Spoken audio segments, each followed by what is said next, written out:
সময়টা বেশ ভালো যাচ্ছে ঢাকাই চলচ্চিত্রের শীর্ষ নায়ক শাকিব খানের। এই তারকারা পরপর সবশেষ 3টি সিনেমা ব্লকবাস্টার তকমা পেয়েছে। গেল ঈদে মুক্তিপ্রাপ্ত তুফান মুভিটি ইন্ডাস্ট্রির সকল আয়ের রেকর্ড ভেঙেছে। দিনকে দিন নিজেই নিজের একমাত্র প্রতিদ্বন্দ্বী হয়ে উঠছেন শাকিব। ঢালিউডেও তার সাথে টক্কর দেওয়ার মতো কেউ নেই। এমন অবস্থায় আগামী দিনে নিজের কাজ নিয়ে আরও সচেতন হতে চান এই নায়ক। বেছে বেছে বছরে 1-2টি সিনেমায় কাজ করতে চান তিনি।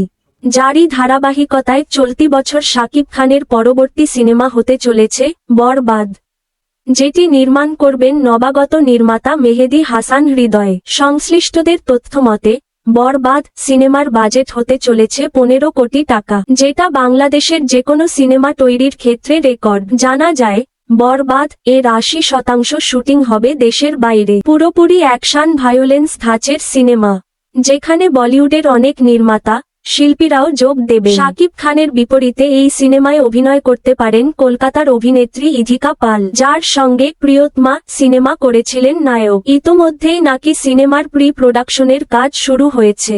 নির্মাতা লোকেশন র্যাকি করতে দেশের বাইরে আছেন, সেখান থেকেই শাকিবের সঙ্গে সর্বক্ষণ যোগাযোগ রাখছেন।